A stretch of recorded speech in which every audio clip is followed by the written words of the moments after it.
Hoje eu vou falar para vocês de uma solução da Zentulo voltada principalmente para varejistas e marcas, mas ela serve para qualquer empresa que tenha seu risco financeiro impactado aí por degradação de componente de engenharia de produto. Então um banco, uma seguradora, um banco que atua em operações de buy now e pay later, né, em vendas de produto, ou por exemplo seguradoras que estão envolvidas aí em operações de garantia estendida de venda de produtos, elas acabam sendo impactadas, né, pela degradação aí do produto, e essa solução ela atende muito bem esses players. Então, o que a gente vai ver hoje? A gente vai ver, né, como que um defeito ali, às vezes um pequeno defeito numa componente do produto, né, uma curva de degradação, como que isso impacta, né, o nível de reclamação geral dentro do saque. Como que isso impacta os reviews negativos espalhados pela internet sobre o produto? Como que isso impacta a área de suprimento e sourcing? Né? Quais melhorias precisam ser feitas? Quanto custa para se aperfeiçoar essa componente, essa peça? Qual que é a diferença de você comprar uma componente de Tier 1 e Tier 3? Quais são as características dessas componentes? Como que elas se degradam? Vale a pena investir? Não vale a pena investir? O preço que eu tenho hoje no produto, ele consegue custear, né, toda a operação de logística reversa que eu tenho hoje por conta da degradação do produto? Vale a pena eu investir dinheiro e melhorar esse produto? Vale a pena eu manter, aumentar um pouco o preço e manter esse produto no portfólio? Enfim, nós temos modelos aqui, como vocês vão ver, que cruzam volume, margem, nível de RMA. A gente tem modelos aqui, algoritmos matemáticos que fazem a precificação dinâmica, olhando uma série de variáveis para saber exatamente o que tem que se fazer com o preço diante dessa degradação. Nós temos cockpits aqui que são usados pela equipe de saque, onde o saque para de operar no escuro, para de dar respostas genéricas e começa a trabalhar com dados científicos de engenharia, de curvas de degradação no produto. Ela consegue detectar se aquela reclamação do cliente é validada por um modelo de engenharia que detecta ali uma falha de componente. Tem uma análise semântica que detecta se o consumidor está falando a verdade, se não está falando a verdade, se faz sentido aquela reclamação, se é uma fraude, se é um problema de produto, quais medidas que a gente precisa tomar para melhorar, enfim.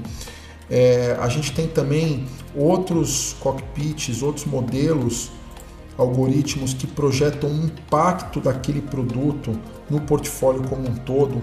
Então eu trazer um produto, um drone de Tier 3, qual que é o impacto disso no meu portfólio como um todo, no meu P&L da operação como um todo? Vale a pena inserir, não vale a pena, eu diversifico, eu combino isso com drone de Tier 1, de Tier 3, qual que é a venda, quanto que se vende do produto de Tier 3, quanto que se vende do Tier 1, qual que é a margem de um, qual que é a margem de outro, qual que é a minha margem média do portfólio. Então, nós temos algoritmos que dão todas essas respostas e o melhor, eles executam de maneira autônoma todas as ações relacionadas a isso, né, para fazer ali o improving do P&L da empresa, né? Que é o objetivo final, é mexer no ponteiro, aumentar a receita e reduzir o custo.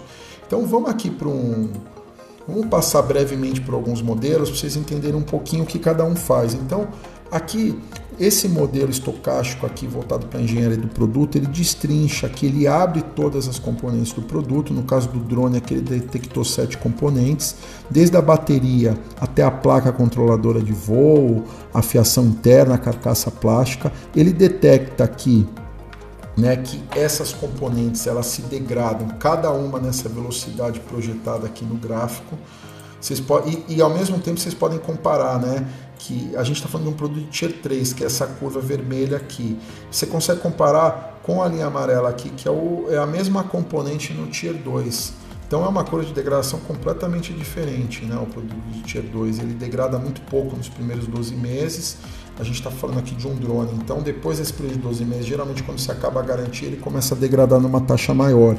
Mas aí já isentou a varejista, muitas vezes isentou a marca ali das responsabilidades financeiras e inclusive jurídicas aqui em cima do produto. Tá? O melhor mesmo é o Tier 1, que ele degrada muito pouco, é uma taxa constante quase próxima a zero aqui, como mostra no gráfico. Aqui você consegue então olhar cada componente, como que ela se degrada aqui no gráfico, qual que é a velocidade, quanto custa cada componente, o preço mínimo dela, o preço máximo.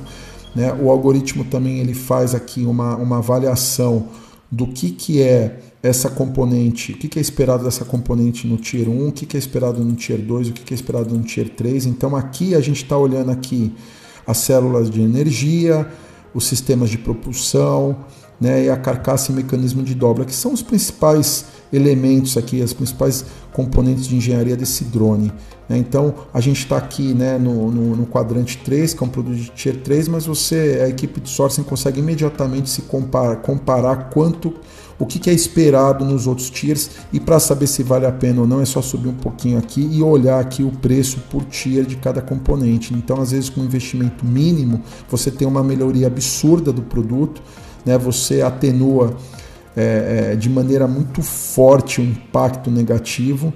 Então vale muito a pena às vezes você investir nisso. Só que também não adianta você investir sem você entender todo o resto, porque às vezes o problema não é só a componente, às vezes o problema é uma fake promise, né? Que se a gente entrar aqui nessa aba aqui de growth, o que acontece? Você nota aqui que esse produto ele tem algumas falsas promessas que são feitas. Então ele promete aqui uma câmera dupla de alta definição 4K, imagens cristalinas de qualidade profissional. E ele não entrega isso. O hardware entrega sensores VGA antigos interpolados digitalmente via software do aplicativo. Né? Imagem ruidosa, sem foco real, taxa de quadros abaixo de X PTO aqui, sem estabilização mecânica, enfim. Aqui a gente mapeia todas as fake promises. Então, assim, é um trabalho de vários algoritmos, né, buscando vários tipos de melhoria e sugerindo várias melhorias. Então, aqui no caso, você tem que fazer um aperfeiçoamento aqui, né, da componente, como foi mostrado, mas também tem que ser feito um aperfeiçoamento aqui do anúncio, e não às vezes só do anúncio, às vezes é um trabalho de comunicação geral. Né? Então, por exemplo, tem diversos anúncios na internet que estão usando palavras como profissional, 4K, fluxo óptico, anticolisão, e isso gera uma frustração ainda maior no consumidor. Né? E além disso, de um tempo para cá, a situação começou a piorar, porque as LLMs, eu posso mostrar aqui para vocês, a gente tem algoritmos aqui em modelos estocásticos de LLM, que eles detectam o que cada LLM está falando sobre o produto. Então, por exemplo, você pega uma LLM mais técnica, como o Claude ou a Perplexity, eles penalizam bastante o produto, porque eles detectam esses reviews negativos, né? Eles relacionam esses reviews a problemas de engenharia, né? Eles relacionam, né, esses reviews a problemas de falsas promessas espalhadas no marketing do produto. Eles não recomendam o produto. Então a Zentulo aqui ela tem um score e ela faz uma projeção de curva, é um modelo produzido internamente, proprietário, que ele faz essa projeção aqui do score. Então assim, um score máximo de 100, que são produtos de Tier 1, então se você pegar, por exemplo, alguns produtos da Apple, de marcas super consolidadas, eles estão muito próximos ali de 90, de 80 para cima. E você pega esse produto aqui, ele tem score 32. Por que score 32? Ele tem um histórico negativo, né? Aqui a gente vai mostrando. Então, assim, ele já parte com um score baixo, que é 40. Porque é um produto de tier baixo, na categoria já tem bastante review negativo, enfim, o histórico dele é ruim, então ele já parte de um score baixo. Ele tem aqui uma colisão de tokens, tem muita contradição. O que significa isso? Tem muita promessa que não é realidade. Foi o que eu mostrei ali para vocês, muita promessa de marketing com hardware que não entrega essas promessas. Né? Então isso é detectado imediatamente por algumas LLMs. Você tem um histórico negativo de reviews bem substancial, né? Então reviews em marketplaces, reviews em sites como Reclame Aqui, em fóruns e etc. Né? E você tem aqui uma degradação física do produto, que é aquela degradação que a gente estava falando. Né? Isso é imediatamente pego, né, pelos modelos, porque o produto degrada. Em 2, 3 meses, um produto de Tier 3 começa a apresentar falha nas componentes. Essa degradação ela gera reclamação, que gera o review negativo. Depois de alguns meses, o que acontece? Que é esse nosso modelo detecta isso. Depois de alguns meses, as LLMs detectam isso e param de recomendar o produto.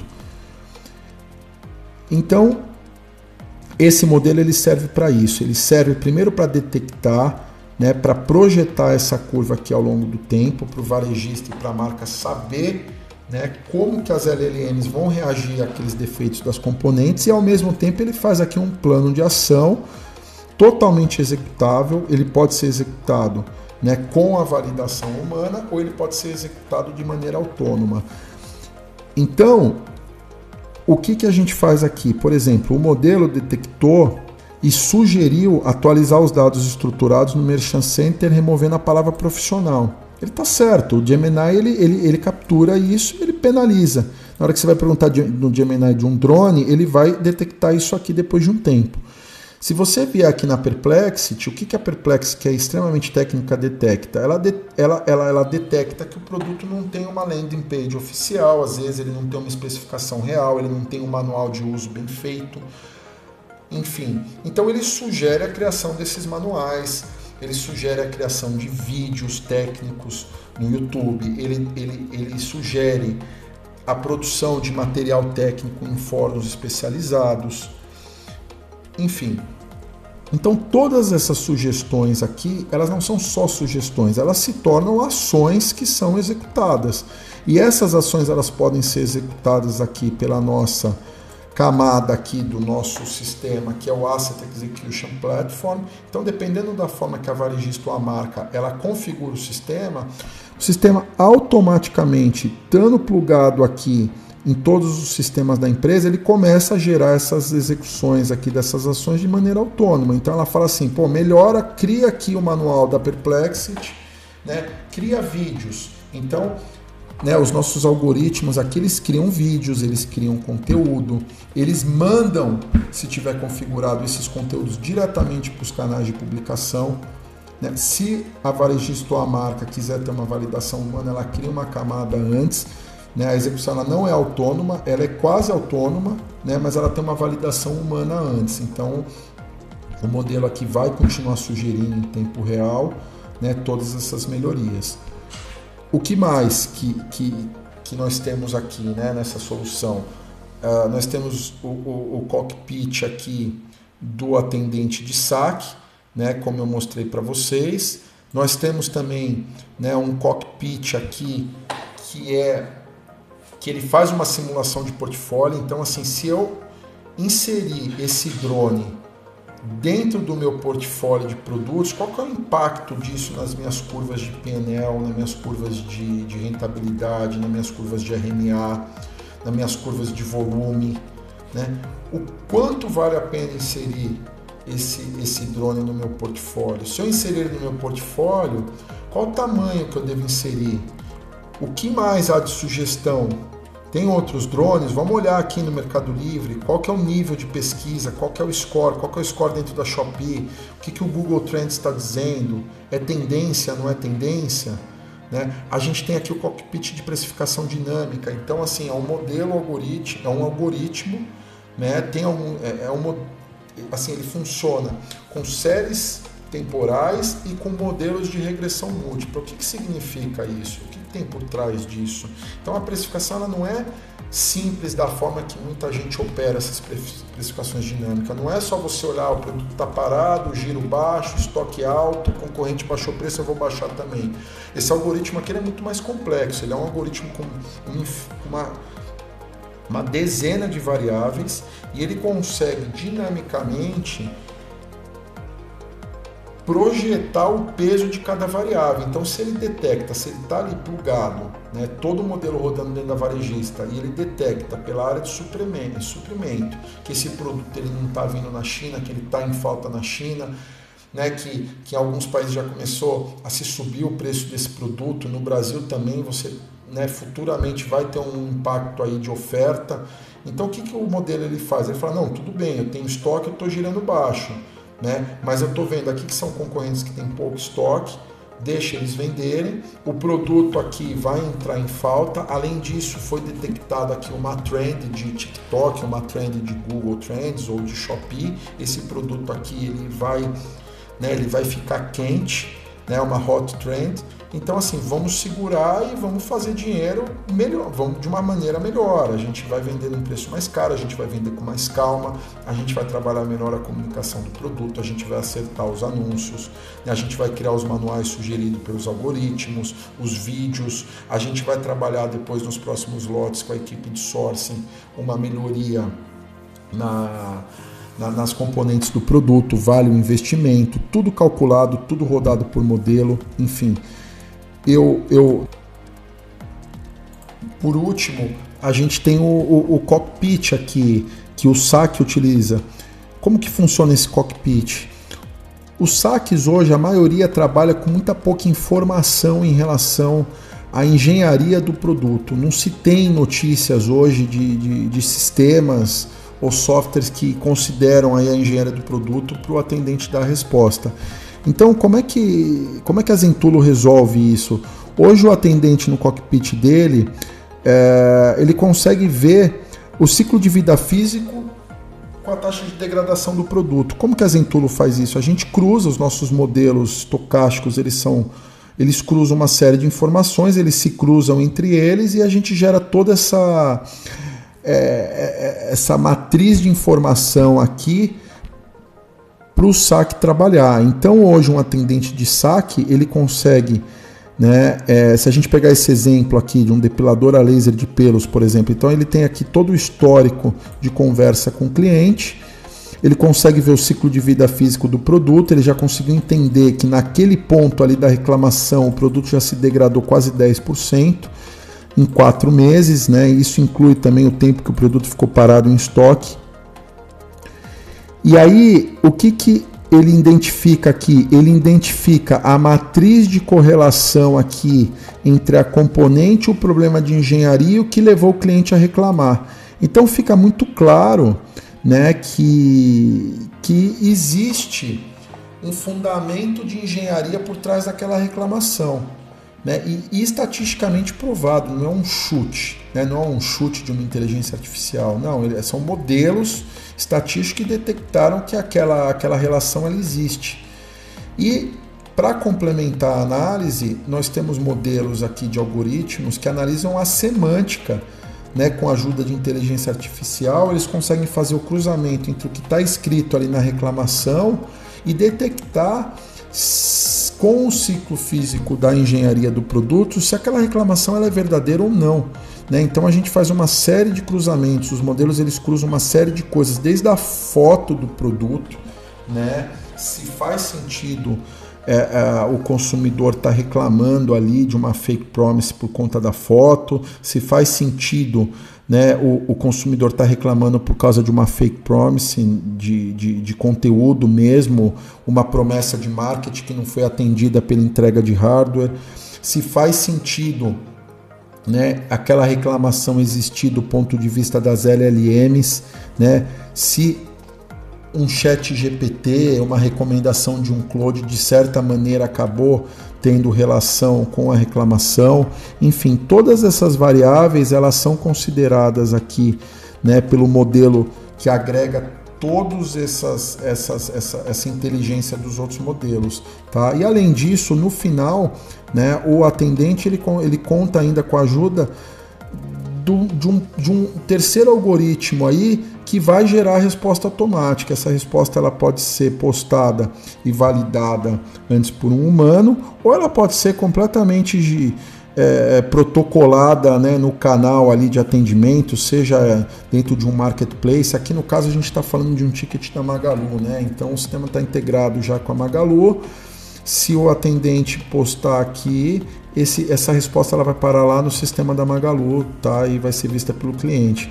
Agora, se você não quiser a validação humana, né, a gente tem a camada aqui que ela faz a execução autônoma, né, uma execução super segura, baseada em regras de engenharia, em cruzamento de informações, tudo muito bem configurado e setado aí, e trabalhado por vários modelos, o que dão segurança aí para a resposta. Por isso que o caminho da autonomia ele é muito seguro.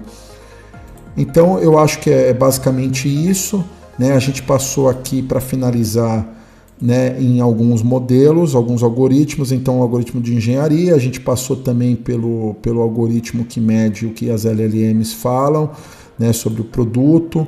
Passamos aqui pelo modelo de precificação dinâmica, passamos aqui pelo cockpit do saque, mostrando como que esse saque moderno e seguro ele tende a acontecer daqui para frente, e mostramos também como que uma análise de portfólio, uma simulação do impacto de um novo produto num portfólio e na operação, como que isso impacta a P&L, enfim. A gente tem muita coisa para falar, né? Eu vou trabalhar um pouquinho nos próximos vídeos, os outros produtos, outros exemplos, outros modelos, outros setores, enfim, para as coisas irem ficando cada vez mais claras aí para vocês. Eu agradeço a atenção, fico disponível aqui para quem queira se comunicar comigo, né? Basta enviar uma mensagem aqui pelo YouTube ou entrar aqui no nosso site, no zentulo.com.br. Lá tem todos os formulários de contato conosco, com a gente. Você vai estar entrando em contato direto aqui com a minha equipe de modelagem. Então são engenheiros que vão estar atendendo aí, que vão estar respondendo, né, com o máximo de robustez técnica possível. Eu agradeço mais uma vez a atenção. Até o próximo vídeo.